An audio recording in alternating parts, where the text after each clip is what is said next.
Okay, so we'll continue our discussion on combination and let us solve questions. So look at this question. The question says that find the number of rectangles in the adjoining figure. ठीक है, कितना rectangle बनेगा ये find करना है। तो देखो concept क्या होगा यहाँ पे। पहला बात तो ये कि ये अज्यूम मत कर लेना कि इट इज अ स्क्वायर, कुछ बोला नहीं है ऐसा। अगर बोलता देन हम लोग अज्यूम करते हैं कि अच्छा ये एक स्क्वायर है तो ये एक रेक्टेंगल काउंट नहीं होगा, ठीक है। दूसरा बात ये है कि बोलने के लिए बोल सकते हो कि हाँ तो ठीक है कितना, देखो देन वी कैन से कि अगर अगर ये स्क्वायर नहीं है रेक्टेंगल है तो कितना, 1 2 3 4 5 6 7 8 9 10 11 12 12 ठो रेक्टेंगल है, वी कैन से दैट। पर नहीं एक्चुअली देखो क्या होगा कि ये दोनों मिलके भी तो एक रेक्टेंगल बना सकता है ना। सिमिलरली ये दोनों मिलके एक बना सकता है, ये दोनों मतलब ऐसे करके फिर 3 करके बन सकता है, 4 करके हो सकता है, इस तरफ बन सकता है। तो ऐसे बहुत सारे रेक्टेंगल्स बनेगा। सो ऑल टोटल कितना रेक्टेंगल बनेगा ये हम लोग को फाइंड करना है, ठीक है। कोई बात नहीं, फाइंड करेंगे यार। ये बार बार बाकी का क्वेश्चन आ जा रहा है। सो देखो कंसेप्ट क्या है हम लोग यूज करने वाले हैं। जैसे हम लोग जब ट्राइंगल फॉर्म कर रहे थे या स्ट्रेट लाइन, हम लोग क्या देख रहे थे, ट्राइंगल के लिए क्या चाहिए, 3 वर्टेक्स चाहिए और तब ट्राइंगल फॉर्म होता है। स्ट्रेट लाइन के लिए 2 पॉइंट चाहिए, उससे स्ट्रेट लाइन हम लोग बना सकते हैं उन दोनों पॉइंट्स को यूज करके। वैसे ही रेक्टेंगल के लिए क्या चाहिए,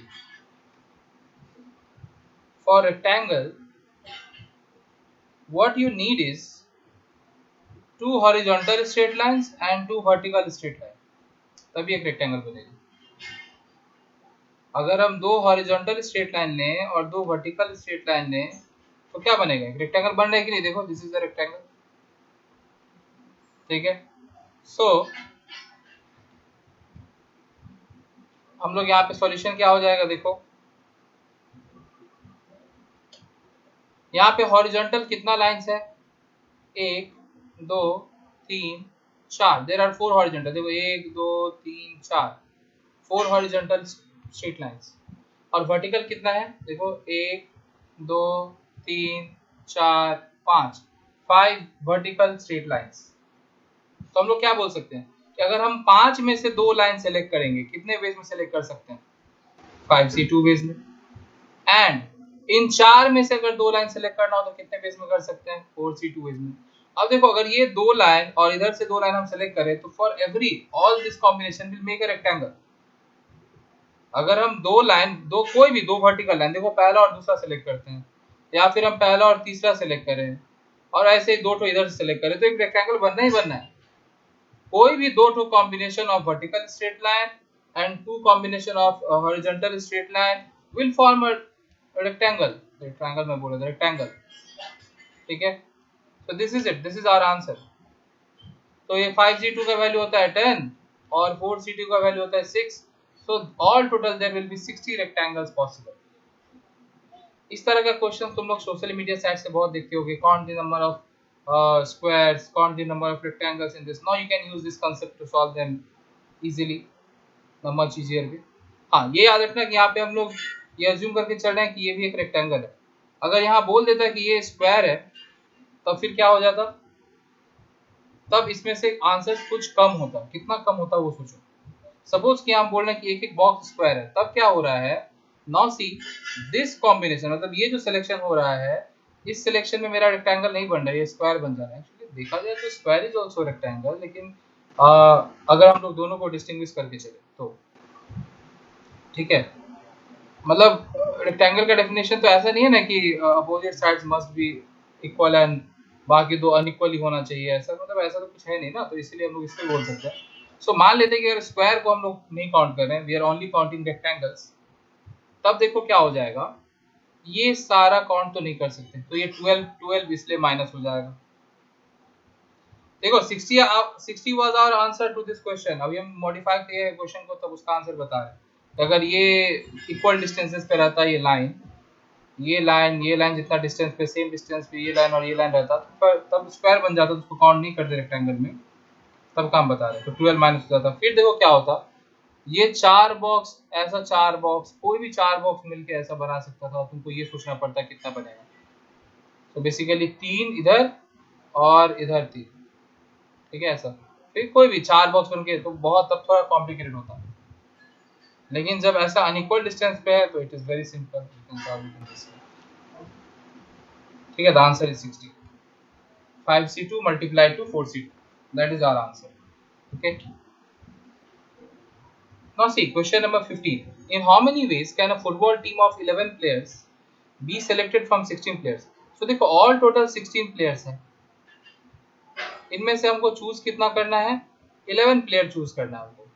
ठीक है, सो इन हाउ मेनी वेज, तो कितना तरीका होगा, 16 C11, टोटल इतना तरीका होगा। ठीक है, ये टोटल नंबर ऑफ वेज है। अब सब पार्ट 1 में आता है, in how many of them will include 2 particular player, तो इसमें से कितना ऐसा तरीका होगा जिसमें किसी भी दो पर्टिकुलर प्लेयर का अगर बात करें तो वो रहेगा ही सिलेक्शन में। तो जब हम क्या बोले थे कि जब भी सिलेक्शन कर रहे हो और 2 प्लेयर को इंक्लूड करना ही है तो क्या करेंगे, इस 16 में से पहले 2 प्लेयर को ले लिए। तो अब बेसिकली क्या हो गया, now we are left with 14 player और उसमें से सिलेक्ट कितना करना है, 9 प्लेयर को सिलेक्ट करना है। सो कितना वेज हो जाएगा, 11C9,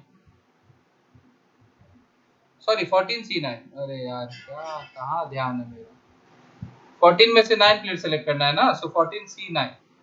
सो इतने वेज में हम लोग प्लेयर सेलेक्ट कर सकते हैं जब 2 player is always included, 2 particular player is always included.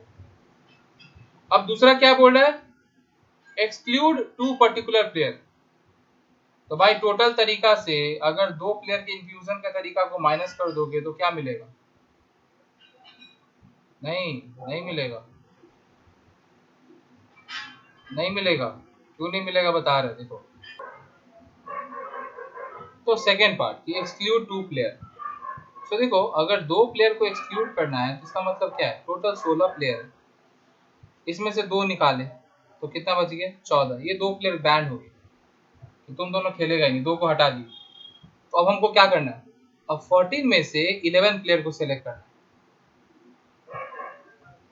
ठीक है, so the answer should be 14C11, क्योंकि हमको 11 प्लेयर का टीम बनाना है। ठीक है, टोटल 16 प्लेयर्स वेयर देयर, हमको बोले कि 2 प्लेयर कभी आना नहीं चाहिए, एक्सक्लूड कर देना चाहिए उन दोनों को, तो भाई दोनों को भगा दिए, ले निकल, बाकी 14 में से हम 11 दिन सेलेक्ट कर लेंगे। तो 14 में से अगर 11 दिन सेलेक्ट करेंगे तो कितने तरीके से, 14C11 बेस में। So this is our answer, but my question is something different. रुको एक और चीज डिस्कशन करना है यहाँ। Now see, I have written these values also. Now my point is, हम लोग ऐसा भी तो सोच सकते थे कि अगर 2 प्लेयर ऑलवेज इंक्लूडेड का फाइंड कर लिए हैं और ये है टोटल तरीका, तो अगर टोटल तरीके से, टोटल नंबर ऑफ वेज से अगर 2 प्लेयर ऑलवेज इंक्लूडेड वाले को माइनस कर दे तो क्या मिलेगा, 2 प्लेयर ऑलवेज एक्सक्लूडेड मिलना चाहिए था कि नहीं है, कुछ ऐसा मिलना चाहिए था। पर देखो 2 प्लेयर ऑलवेज एक्सक्लूडेड का आंसर क्या आया है, 364 आया भाई। तो ये कैसे हो गया, how this is not matching with this thing. Actually देखो 2 player not included does not mean कि 2 प्लेयर इज एक्सक्लूडेड, ध्यान से सुनना बात को। 2 पर्टिकुलर प्लेयर नॉट इंक्लूडेड का आंसर ये है कि मतलब और 2 पर्टिकुलर प्लेयर इंक्लूड नहीं, मतलब दोनों इंक्लूड नहीं हो रहा, both this players are not included का आंसर ये है। पर इसका मतलब ये नहीं है कि वो 2 प्लेयर एक्सक्लूडेड का आंसर है। व्हाई, बिकॉज 2 प्लेयर एक्सक्लूड करने का मतलब क्या हो गया, मान लो I have options A B C D E F and so on. Suppose हम लोग वो 2 प्लेयर A और B का बात करें, तो इतना तरीका है कि A और B खेलेगा ही खेलेगा, फिक्स है कि A और B खेलेगा ही खेलेगा, बाकी सब में से आप 9 प्लेयर चुन लो, बाकी A और B फिक्स है खेलेगा ही खेलेगा। अब देखो जब बोल रहा है कि 2 प्लेयर मस्ट बी एक्सक्लूडेड, मतलब ये बोलना चाह रहा है कि A और B कभी नहीं खेले, उसका आंसर ये वाला है कि बाकी के 14 प्लेयर्स में से 11 प्लेयर चूज करो, उसका आंसर ये। लेकिन टोटल से ये माइनस करने से, टोटल से इसको माइनस करने से ये क्यों नहीं आया? बिकॉज माइनस करने से ये आ रहा है ना ये वो सारा केसेस है जिसमें इन दोनों में से एक प्लेयर तो हो ही सकता है ना इंक्लूड। ये भी तो केसेस आ सकता है जब वो दोनों नहीं बल्कि एक प्लेयर तो इंक्लूड हो रहा हो, आइदर ए और बी। तो वो सारा केसेस भी तो नहीं चाहिए जब बोथ एक्सक्लूडेड बोल रहा है तब। मतलब देखो, अगर हम टोटल केस में से दो प्लेयर ऑलवेज इंक्लूडेड, सपोज वो दो ठो प्लेयर है ए और बी, ठीक है। टोटल केस में से अगर दो प्लेयर ऑलवेज इंक्लूडेड वाले केस को माइनस कर दे रहे हैं तो हम ये नहीं बोल सकते कि इसका मतलब हो गया कि वो दोनों हमेशा एक्सक्लूडेड है। क्यों नहीं बोल सकते? क्योंकि ऐसा भी तो हो सकता है कि दो नहीं बल्कि एक इंक्लूडेड हो। ये माइनस करने से जो केसेस आया, मतलब ये 2 3 6 6 केसेस आया, इसमें वो सारा केसेस भी है जिसमें दोनों नहीं बल्कि एक प्लेयर इंक्लूडेड है। देखो, अगर एक को हम लेते हैं तो ऑब्वियस सा बात है वो इस कंडीशन में नहीं मैच कर रहे कि दोनों इंक्लूडेड वाले में नहीं मैच कर रहे, पर दोनों एक्सक्लूड में भी तो नहीं मैच किया। तो इसीलिए हम डायरेक्ट माइनस करके फाइंड नहीं कर सकते बल्कि इस तरीके से फाइंड करना होगा। अगर जो चीज ये समझाए हम, ये तुम लोगों को समझ में आ रहा है, वेल एंड फाइन। अगर समझ में नहीं आया तो इग्नोर इट, बस आंसर पे फोकस करो कि हाँ ये चीज आया है, ठीक है। बाकी हम इसके बाद जो भी बताए हैं forget it.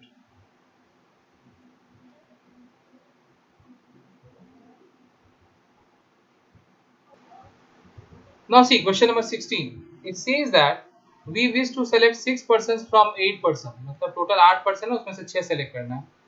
But if the person A is chosen, then B must be chosen. In how many ways the selection is made? मान लो 8 पर्सन का हम नाम लिख ही दे रहे हैं, A B C D E F G H। 8 हुआ ना, 1 2 3 4 5 6 7 8। तो 8 में से हमको 6 सेलेक्ट करना है, ठीक है। तो अगर सिंपली बोल देता कि 8 में से 6 सेलेक्ट करना है तो 8 C 6 वेज। लेकिन यहाँ पे कुछ लिमिटेशंस डाल दिए। क्या लिमिटेशन डाल दिया है कि अगर ए को सेलेक्ट कर रहे हो तब तुमको बी को सेलेक्ट करना ही पड़ेगा। तो मतलब ए बी या तो साथ में जाएगा, समझ लेते हैं कि दोनों कपल है, ठीक है। अगर ये है तो हम जाएंगे, अगर ये नहीं गया तो हम नहीं जाएंगे। ऐसा बोला है क्या? अगर ये नहीं जाएगा तो हम नहीं जाएंगे, ठीक है। देखते हैं। तो देखो, सपोज हम लोग ए को सेलेक्ट किया तो बी को भी करना ही पड़ेगा। तो ए और बी तो फिक्स हो गया। तो अब बाकी का जो 6 ऑप्शन बचा, इस 6 में से 4 सेलेक्ट करना है हम लोगों को। तो कितना वेज में? 4C2। तो जब ग्रुप में ए और बी दोनों ही रहेगा, then the group can be selected in 4C2 ways, ठीक है। ओ सॉरी 4C, अरे गलत लिख गया, 6 है। 1 2 3 4 5 6, 6 में से 4 सेलेक्ट करना है, 6C4 होगा। क्या तुम लोग भी फालतू का गलत कर रहे हो, कुछ बोल भी नहीं रहा यार। 6C4 वेज, ठीक है। 6 में से 4 सेलेक्ट करना है तो 6C4 वेज। ये हो गया जब ए और बी दोनों ही है। अब देखो, अगर हम ए को सेलेक्ट नहीं करते हैं, सपोज हम ए को सेलेक्ट नहीं किए, तो बी ऐसा बोला है क्या कि भाई अगर ए नहीं जाएगा तो हम भी नहीं जाएंगे? देखो, ऐसा कुछ नहीं लिखा हुआ है। बोले कि person A is chosen then B must be chosen, ये बात तो ठीक है। लेकिन if A is not chosen तब कुछ नहीं बोला।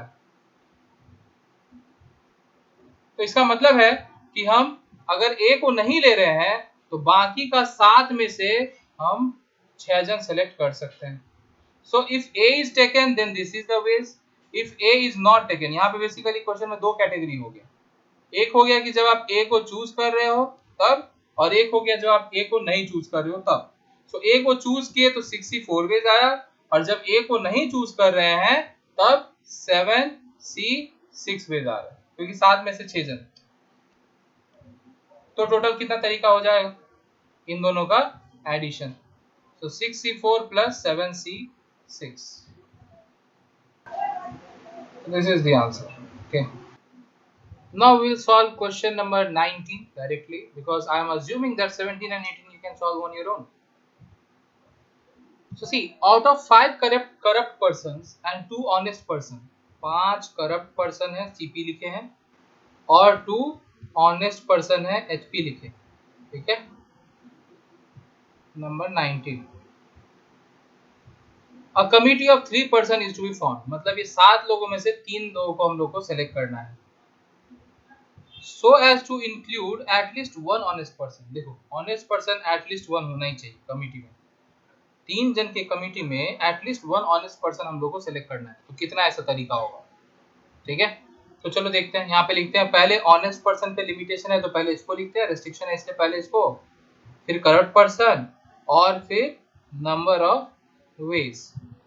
देखो एटलीस्ट वन ऑनेस्ट पर्सन बोला है ना, तो एटलीस्ट वन का मतलब क्या हो गया कि अगर हम एक ऑनेस्ट पर्सन सेलेक्ट करें, देखो कमिटी तो टोटल 3 आदमी का बनाना है ना, सो ऑल टोटल 3 आदमी सेलेक्ट करना है। तो अगर एक ऑनेस्ट पर्सन हम सेलेक्ट कर रहे हैं तो 2 हमको करप्ट पर्सन सेलेक्ट करना पड़ेगा, तब ना टोटल 3 आदमी सेलेक्ट हुआ। नेक्स्ट दूसरा केस क्या आएगा कि अगर हम 2 ऑनेस्ट पर्सन सेलेक्ट करें, तो जब हम 2 ऑनेस्ट पर्सन सेलेक्ट कर रहे हैं तब हम एक करप्ट पर्सन सेलेक्ट करेंगे, बिकॉज टोटल तो 3 ही आदमी सेलेक्ट करना है। नेक्स्ट केस क्या आ सकता है कि हम 3 ऑनेस्ट, एटलीस्ट वन का मतलब क्या हो, 1 2 3 4 ऐसे चलते जाएगा। सो हम 3 ऑनेस्ट पर्सन सेलेक्ट करें, लेकिन यहाँ पे देखो 2 ही ऑनेस्ट पर्सन है, तो आप 3 कैसे सेलेक्ट कर सकते हो, तो ये केस नहीं लेंगे, ठीक है। So only this 2 cases are possible. अब इसमें नंबर ऑफ वेज निकालते हैं, तो समझ गए ना 3 ऑनेस्ट पर्सन क्यों नहीं ले सकते, बिकॉज 2 ही ऑनेस्ट पर्सन है, तो हम 3 उसमें से कैसे सेलेक्ट कर सकते हैं, 2 आदमी में से 3 कैसे सेलेक्ट करेंगे भाई। चलो अब नंबर ऑफ वेज फाइंड करते हैं। तो देखो ऑनेस्ट पर्सन 2 में से एक सेलेक्ट करना है 2C1, एंड देखो एंड 2 ठो करप्ट पर्सन सेलेक्ट करना है, 5 में से 2 सेलेक्ट करना है 5C2, ठीक है। नेक्स्ट इसका क्या हो जाएगा, 2 में से 2 सेलेक्ट करना है 2C2 एंड 5 में से एक सेलेक्ट करना है 5C1। चलो वैल्यूज निकालते हैं, 2C1 is 2 and 5C2 is 10, so 20, 2C2 is 1 and 5C1 is 5, so 5, so all total। अब इसको ऐड क्यों करें, बिकॉज आइदर ये सेलेक्ट करेंगे या फिर ये सिलेक्शन होगा, आइदर होगा, ऑप्शन है ना कि या तो ये होगा या फिर ये होगा, दोनों चीज तो हो नहीं सकती, ठीक है। तो 5th ऑप्शन है इसलिए ऐड करेंगे, सो 25, so all total 25 such selections are possible where at least one honest person will be there। अगर ऑल टोटल बोलता है कितना सिलेक्शन हो सकता है, तो देखो 7 आदमी है, 7 में से 3 सेलेक्ट करना है, सो ऑल टोटल इतना तरीका हो सकता था, ठीक है, which is 35। So all total इतना तरीका हो सकता था, लेकिन इस 35 तरीका में से 25 ऐसा वेज है, 25 ऐसा सिलेक्शन है जिसमें एक ऑनेस्ट पर्सन तो पक्का है। तो इसका मतलब क्या हो गया कि बाकी का जो 10 सिलेक्शन है उसमें एक भी ऑनेस्ट पर्सन नहीं है, बाकी वो 10 सिलेक्शन में सारे डिसऑनेस्ट पर्सन ही रहेंगे, मतलब सारे करप्ट पर्सन ही रहेंगे, ठीक है। तो ये सब एक्स्ट्रा नॉलेज था कुछ, क्वेश्चन अपना यही खत्म हो गया, 25 है यही आंसर, ठीक है। Now see question number 20, this is similar to the previous question. Question में क्या बोल रहे हैं कि sports team of 11 student is to be constituted, मतलब टोटल 11 स्टूडेंट सेलेक्ट करना है भाई, choosing at least 5 from class 11 and at least 5 from class 12। तो दो यहाँ पे 2 कैटेगरी है, क्लास 11 और क्लास 12, 2 कैटेगरी है, ठीक है। दोनों के ऊपर रिस्ट्रिक्शन आ गया कि यहाँ से भी एटलीस्ट 5 मतलब ग्रेटर देन इक्वल्स टू 5 यहाँ से सिलेक्ट करना है, और यहाँ से भी greater than equals to 5 select करना है, ठीक है। रिस्ट्रिक्शन ये आ गया, एक पे रिस्ट्रिक्शन नहीं है, यहाँ पे दोनों पे रिस्ट्रिक्शन है, ध्यान देना। और दोनों में टोटल कितना कितना स्टूडेंट है, दोनों में 20-20 स्टूडेंट है बोला है, इसमें भी 20 स्टूडेंट है और इसमें भी 20 स्टूडेंट है। So let's begin.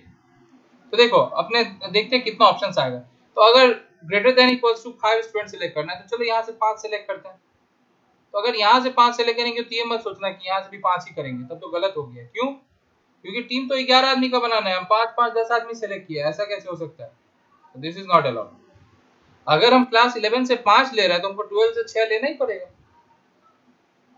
तो इसके लिए नंबर ऑफ वेज क्या आ जाएगा, देखो नंबर ऑफ वेज आ जाएगा 20C5, क्योंकि दोनों में 20-20 स्टूडेंट है इसीलिए, मल्टीप्लाई टू 20C6, ठीक है। अब देखो, अब क्लास 11 से हम 6 स्टूडेंट सेलेक्ट करते हैं मान लो, तो क्लास 11, क्योंकि greater than equals to 5 is allowed ना, क्लास 11 से अगर 6 स्टूडेंट सेलेक्ट किए तो क्लास 12 से 5 सेलेक्ट करना पड़ेगा, because exactly 11 player you have to select, ठीक है। सो इससे 5 करना पड़ेगा, तो कितना हो गया, 6 5 11 प्लेयर सेलेक्ट हो रहा है और अपना क्राइटेरिया भी फुलफिल हो रहा है। तो अब हो जाएगा 20C6 into 20C5, actually same आया value. Now see, you might think कि क्लास 11 से 7 सेलेक्ट कर लें। देखो क्लास 11 से अगर हम 7 स्टूडेंट सेलेक्ट किए तो क्लास 12 से कितना सेलेक्ट करना होगा, 4, बट ये 4 सेलेक्ट करना will not fulfil this criteria, क्योंकि 12 से भी तो हमको एटलीस्ट 5 सेलेक्ट करना है ना, क्लास 12 में भी तो एटलीस्ट 5 का क्राइटेरिया है ना, तो अगर हम 4 सेलेक्ट कर रहे हैं तो उसको वायलेट कर जाएगा ना। So this case is not allowed. 7 4 या फिर इसके बाद का कोई भी case 8 3 9 2, that will not be allowed, because class 12 में भी रिस्ट्रिक्शन है ना कि वहां से भी एटलीस्ट 5 सेलेक्ट करना है ना। So only this two cases are valid, ठीक है। So you add them and whatever you get is your answer, this is not allowed, this is not applicable. अगर यहाँ पे क्लास 12 पे कोई रिस्ट्रिक्शन नहीं रहता, या कोई भी एक क्लास पे, खाली एक ही क्लास पे रिस्ट्रिक्शन रहता, दूसरे पे नहीं रहता, तब आता 7 4 8 3 9 2 10 1 11 0, ठीक है, तब आ सकता था। लेकिन क्योंकि दोनों क्लास पे रिस्ट्रिक्शन है, इसलिए only this two options,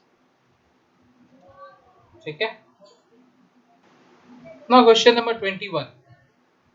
See, the question says in a small village there are 87 families. A small village, 87 families, small village है, ठीक है, of which 52 families have at most 2 children. मतलब 52 फैमिली ऐसा है, देखो 52 फैमिली ऐसा है जिसमें जो नंबर ऑफ चिल्ड्रन है ना वो एट मोस्ट 2 होने का मतलब क्या हो गया कि less than equals to 2 child, मतलब ज्यादा से ज्यादा 2 बच्चा है भाई, 2 से कम होगा, ठीक है।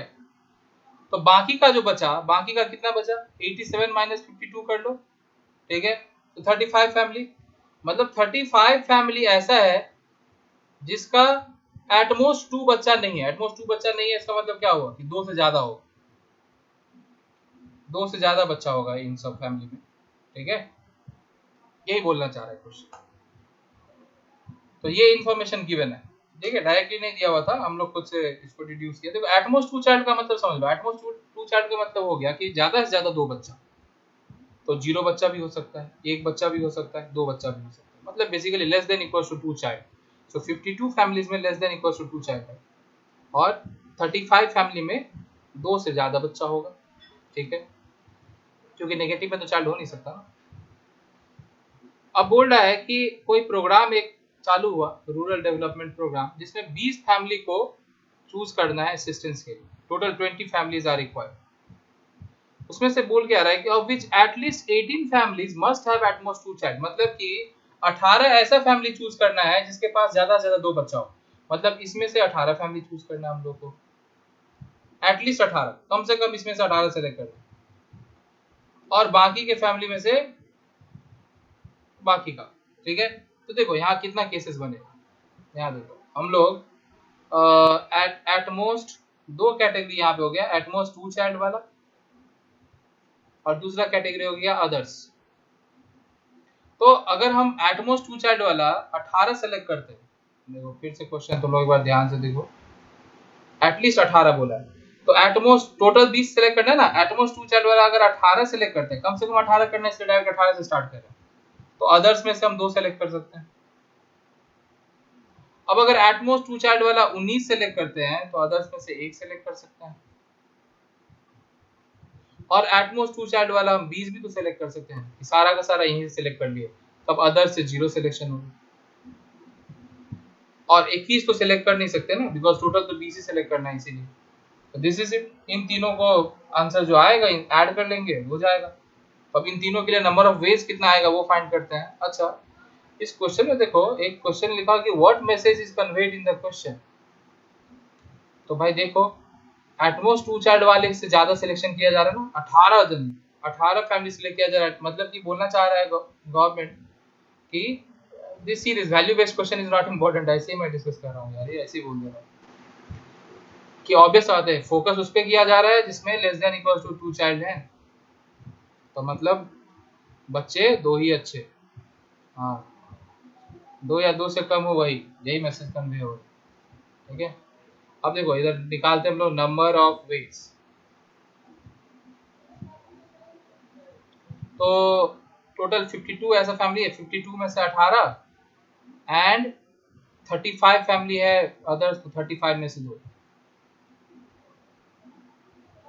जब 19 1 है तब 52 में से 19 एंड 35 में से 1, और लास्ट वाले के लिए 52 में से 20 एंड 35 में से 0। अब इन तीनों चीज को हम लोग ऐड कर देंगे, जो टोटल आएगा that will be the number of veg जिसमें सिलेक्शन पॉसिबल है। ठीक है, तो सिंपल। नहीं समझ में आया तो वीडियो पॉज करो, रिवाइंड करो, दोबारा देखो, समझ में आ जाएगा। फिर नहीं आया, repeat this process until and unless you don't understand it. Now see question number 22, similar question, but let me quickly discuss it. So देखो क्वेश्चन नंबर 22 में क्या बोल रहा है कि there are 6 boys and 3 girls, so all total 6 boys है और 3 girls है। इसमें से हम लोग को कितना सेलेक्ट करना है? A committee of 5 is to be selected, 5 person का कमिटी सेलेक्ट करना है। ठीक है, what is the number of ways if there are 3 boys and 2 girls, मतलब फिक्स है। देखो 3 बॉयज एंड 2 गर्ल्स, कोई एटलीस्ट कोई एटमोस्ट कुछ नहीं, 3 बॉयज एंड 2 गर्ल्स, तो क्या हो जाएगा 6C3, 3 boys and 2 girls 3C2, जो भी आएगा आंसर। ठीक है, नाउ सी नंबर 2। नंबर 2 में क्या बोल रहा है? What is the number of ways if there is at least 1 girl in the committee. अब आगे देखो एटलीस्ट तो मल्टीपल केसेस आएगा, तो यहाँ पे लिखते हैं बॉयज, कंडीशन क्योंकि गर्ल्स पे है तो पहले गर्ल लिख लिया फिर बॉयज। देखो एटलीस्ट 1 गर्ल बोला है, तो अगर एक लड़की सेलेक्ट किए तो 4 लड़का सेलेक्ट करना होगा, क्योंकि ऑल टोटल हमको 5 पर्सन सेलेक्ट करना। अब 2 लड़की अगर सेलेक्ट किए तो 3 लड़का सेलेक्ट करना होगा, 3 लड़की सेलेक्ट किए तो 2 लड़का सेलेक्ट करना होगा, और 4 लड़की सेलेक्ट किए तो कर ही नहीं सकते। क्यों? क्योंकि टोटल तो 3 ही लड़की है, ऑल टोटल 3 ही लड़की है, उसमें से 4 कैसे सेलेक्ट कर लोगे भाई? तो इसलिए बस ये 3 केसेस आएगा। सो क्या हो जाएगा देखो, 3C1 into 6C4, then 3C2 multiplied to 6C3, and then 3C3 multiplied to 6C2। ठीक है, ये जो भी आएगा वैल्यूज, इन सारे वैल्यूज को हम लोग क्या करेंगे, इन तीनों वैल्यूज को ऐड कर देंगे, whatever we get is our answer. Now see question number 25 sub part 1। क्या बोल रहा है कि there are 12 points in a plane, very good, of which 5 are collinear.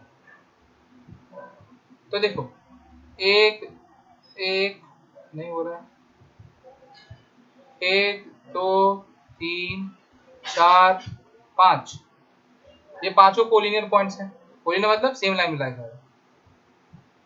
तो देखो तुम इन 5 में से कोई भी 2 अगर सेलेक्ट करोगे, हम लोग बोल सकते हैं ना कि अगर स्ट्रेट लाइन बनाना है तो भी सेलेक्ट 2 पॉइंट्स। सो इन 5 में से अगर कोई भी 2 पॉइंट हम सेलेक्ट करें तो देखो एक ही स्ट्रेट लाइन बनेगा यार, मल्टीपल नहीं बनेगा, ये ऑलरेडी हम लोग डिस्कस कर चुके हैं। अब बाकी का 7 बाहर है। ठीक है, 7 से ज्यादा हो। सो बेसिकली अगर ये कोलिनियर वाला कंसेप्ट नहीं रहता, सपोज बोल देता कि 12 points are there in a plane, तो कितना स्ट्रेट लाइन बनेगा? तो answer would have been directly 12C2, because 2 point को सिलेक्ट करने से एक स्ट्रेट लाइन बनता है डायरेक्टली। लेकिन अब यहाँ पे क्या हो गया, यहाँ पे जब हम 12C2 करेंगे तो I have got some extra answers. Why extra answers? Because इन पांचों में से तुम कोई भी 2 पॉइंट को सिलेक्ट करो, वो एक ही स्ट्रेट लाइन बना रहे हैं, अलग अलग नहीं बन रहे। मान लो इन 5 पॉइंट को हम नाम देते हैं ABCDE। if I am joining AB, मतलब whether you join AB or you join AC or you join AD or you join AE, तुम कोई भी 2 को ज्वाइन कर लो, you are making the same straight line, they are not different. Is AB and AD different? No, they are same, they are lying on the same straight line. तो इसमें इसलिए क्या करेंगे, टोटल में से ये जो 5 में से 2 सेलेक्ट करके जितना भी बन रहा है उसको माइनस कर देंगे। ठीक है, और this is not our answer. Why? Because देखो हम लोग क्या किए, इन 5 में से कोई भी 2 सिलेक्ट होने वाले को माइनस कर दिए, पर ये पांचों लाइन, पांचों पॉइंट को यूज करके एक लाइन तो बन रहा है ना भाई, एक तो स्ट्रेट लाइन तो कम से कम बनेगा ना। तो जब हम लोग माइनस किए 5C2, मतलब वो जो एक बन रहा था उसको भी हम लोग माइनस कर दिए। तो बेसिकली हम लोग इन पांचों पॉइंट को यूज करके एक भी स्ट्रेट लाइन नहीं बना, पर ऐसा तो नहीं है, इन पांचों पॉइंट से एक स्ट्रेट लाइन तो कम से कम बनेगा ना। So that's why we have to add one. ठीक है, so now we will get the answer to be 57 which is the correct answer. तो देखो पहले क्या किया, 12 पॉइंट्स है तो 12C2 होना चाहिए था, लेकिन अगर इन पांचों पॉइंट में से हम दो सेलेक्ट करें तो एक एक ही स्ट्रेट लाइन बन रहा है, अलग अलग नहीं बन रहा है, इसलिए उसको माइनस कर दिया। पर ये माइनस करने से क्या हो गया, जो इन को यूज करके एक तो जो स्ट्रेट लाइन बनना चाहिए वो भी माइनस हो गया, इसीलिए हम लोग उसको +1 कर दिए। ठीक है, देखो जिन लोगों को लास्ट क्वेश्चन का कंसेप्ट समझ में नहीं आया होगा वो यहाँ ध्यान से देखिए। सपोज कि 5 पॉइंट है A B C D E, इसमें से 3 कोलिनियर है, ए बी और सी, ये तीनों कोलिनियर मतलब they are lying on a straight line. तो हम लोग वही फंडा कि अगर हमको स्ट्रेट लाइन बनाना है तो हम कोई भी दो पॉइंट को ज्वाइन करेंगे तो स्ट्रेट लाइन बन जाएगा, कोई भी दो पॉइंट को ज्वाइन करेंगे तो स्ट्रेट लाइन बन जाएगा ना। तो दो पॉइंट सिलेक्ट करने का कितना तरीका है, 5C2 ways, so there are 10 such ways। मैंने ये 10 वेज को लिख लिया, देखो कि ए को ज्वाइन कर सकते हैं, ए बी को कर सकते हैं, ए सी को, ए डी को, ऐसे करके 10 मैंने लिख दिया। तो अब बात आती है कि तुम लोग बोलोगे माइनस क्यों की, देखो माइनस क्यों की, बिकॉज इन 3 पॉइंट्स को देखो, मतलब ये 3 लाइन को देखो, A B A C and B C, चाहे हम ए बी बोले, चाहे हम ए सी बोले, चाहे हम बी सी बोले, ये तीनों सेम ही लाइन है। अगर हम ए सी डायरेक्ट काउंट कर रहे हैं तो ए बी और बी सी क्या अलग लाइन हुआ, नहीं, they are the same straight line. तो हम इन तीनों में से तीनों को तो काउंट कर ही नहीं सकते ना। अगर यहाँ पे यूनिक लाइंस का बात हो रहा है तो इन तीनों को काउंट कर सकते हैं क्या, नहीं, ए बी और बी सी तो भाई it is same as A C. अगर हम ए सी डायरेक्ट ले लें तो ए बी और बी सी को अलग अलग काउंट करने का जरूरत है ही नहीं, कि वो तो उसी लाइन पे लाई कर रहा है। तो इसीलिए हम लोग क्या किए, पहले 5C2 फाइंड किए, माइनस इन तीन को यूज करके कितना बनेगा, तो 3C2। लेकिन ये जैसे ही 3C2 माइनस कर दिया ना, इसका मतलब क्या हो गया, ये तीनों ही एलिमिनेट हो गए। और अपने को ऐसा नहीं करना था, एक को तो रखना था जो एकदम लॉन्गेस्ट वाला हो, तो यहाँ पे एसी, यहाँ पे एसी लॉन्गेस्ट वाला, एसी को तो रखना था, इसीलिए फिर क्या करेंगे, +1 कर देंगे। ठीक है, सो आई होप अब ये एग्जांपल जब इलस्ट्रेट किए हैं तो तुम लोग को ये क्लियरली समझ में आ गया, अगर नहीं आया तो दोबारा देख लो video. Now see question number 25 sub part 2, how many diagonals are there in a polygon with n sides. ठीक है, चलो n साइड्स को गोली मारते हैं, पहले 5 साइड बनाते हैं। ये कितना हुआ, 1 2 3 हुआ, 4 5, 5 साइड का पॉलीगॉन बना। हम लोग को जानना है कितना डायगोनल होगा, इसमें कितना डायगोनल है, देखो 1 2 3, इधर से 4, देखो हर एक पॉइंट से दो दो डायगोनल एक्चुअली बनना था, और भी बनेगा क्या पता नहीं, ये कंफ्यूजिंग होने लग रहा है। ठीक है, सो हम लोग क्या कर सकते हैं, हम लोग यहाँ पे भी तो यही कंसेप्ट यूज कर सकते हैं कि देखो अगर हम कोई भी दो पॉइंट को ज्वाइन कर रहे हैं तो क्या बन रहा है, या तो डायगोनल बन रहा है या तो साइड बन रहा है। अगर पॉलीगॉन है तो मतलब पांचों पॉइंट तो कोलिनियर है नहीं, ये बात तो तय है, मतलब यहाँ पे 5 का बात कर रहे हैं तो ऑल पॉइंट्स आर डिफरेंट, ऐसा ऐसा कोलिनियर नहीं। ठीक है, तो ऑल पॉसिबल, यहाँ पे टोटल कितना स्ट्रेट लाइन बन सकता है, 5C2, मतलब 10 स्ट्रेट लाइन बन सकता है। लेकिन उस 10 में से 5 तो साइड है, and sides are not diagonals, इसलिए -5 कर देंगे। उसी तरह से अगर मान लो 6 साइडेड फिगर है, 6 साइडेड फिगर है सपोज, ठीक है, 6 नहीं बना, ज्यादा हो गया, कितना हो गया, 1 2 3 4 5 6 7 8, ये 8 साइडेड हो गया। ठीक है, तो 8 साइड फिगर अगर है तो देखो हम 8 तो वर्टेक्स है, तो इस 8 में से अगर हम कोई भी दो पॉइंट को सेलेक्ट करें तो एक स्ट्रेट लाइन बनेगा।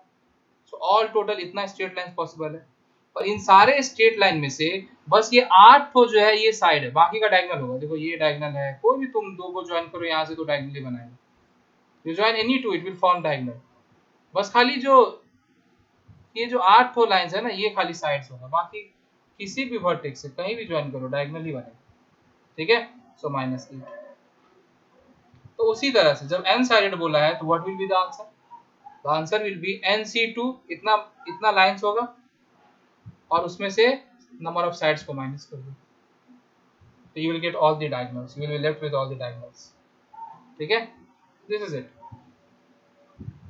Now see directly question number 28, rest you solve, you all try on your own. How many words with or without meaning, each consisting of 3 vowels and 2 consonants, can be formed from the letter this? Letters क्या है? Involute है वो, all different letters ना, या all different letters. कितना vowel है? 1 2 3 4, so all 4 vowels are there इस word में, और टोटल 1 2 3 4 5 6 7 8 8 होता 4 कॉन्सोनेंट्स आते हैं, ठीक है। अब हमको ऐसा वर्ड बनाना है इसमें से जिसमें 3 वोवेल हो और 2 कॉन्सोनेंट हो, तो पहले सेलेक्ट करना होगा, ठीक है। So let us select this 3 vowels. तो 4 में से 3 वोवेल कितने वेज में सिलेक्ट होगा? 4C3 वेज में, और 2 कॉन्सोनेंट, 4 में से 2 कॉन्सोनेंट कितने वेज में सिलेक्ट होगा? 4C2 वेज में, ठीक है। So count the number of selection, it will be 4 into 6 means 24. So 24 such selections are possible, ठीक है। तो you will be like 24 words are possible. Actually no, 24 selections are possible, 24 different selections are possible, पर इसका मतलब ये नहीं कि 24 word ही form होगा। क्यों? देखो, मान लो कि हम 3 वॉवेल चूज करते हैं, अब क्या बोला है, कितना वर्ड बनेगा ये बोला है। देखो 3 वॉवेल चूज किए, सपोज I, O और U, ये 3 चूज किए, और 2 कॉन्सोनेंट मान लो N और L, तो ये सिलेक्शन तो मेरा ये हो गया, ये एक सिलेक्शन हुआ, पर क्या इस एक सिलेक्शन से एक ही वर्ड बनेगा? नहीं, इस एक सिलेक्शन से कितना वर्ड बनेगा? Since all letters are unique, so 5 factorial words. So हर एक सिलेक्शन पे यहाँ पे, क्योंकि सारा वर्ड्स यूनिक है, देखो सारा लेटर्स यूनिक है, ऑल लेटर्स आर यूनिक, कोई रिपीट नहीं हो रहा है। Since repetition is not there, हम लोग क्या बोल सकते हैं कि every selection will make 120 words, 5 factorial, क्योंकि 5 ठो का सिलेक्शन कर रहे हैं ना, 5 ठो टोटल लेटर ले रहे हैं ना, तो 5 लेटर अपने आप को 5 फैक्टोरियल बेस में अरेंज करेगा। So every selection will make 120 words, तो मेरे को 24 सिलेक्शन आया है, 24 वर्ड्स नहीं, 24 selection is possible. So number of words कितना हो जाएगा? 24 इंटू, ऐसे बाद में लिखते हैं, ये हो गया number of selection, 24 is the number of selection, and number of words कितना हो जाएगा? 24 टाइम्स 5 फैक्टोरियल, क्योंकि every selection will make 5 factorial words. देखो इस तरह के कुछ क्वेश्चंस होते हैं जहां पे आपको दोनों ही चीज करना पड़ रहा है। देखो यहाँ पे पहले सिलेक्शन हुआ और फिर अरेंजमेंट हुआ, means both permutation and combination as well. पहले कॉम्बिनेशन हो रहा है, पहले सिलेक्शन कर रहे हैं, and then we are arranging them, फिर परमुटेशन हो रहा है,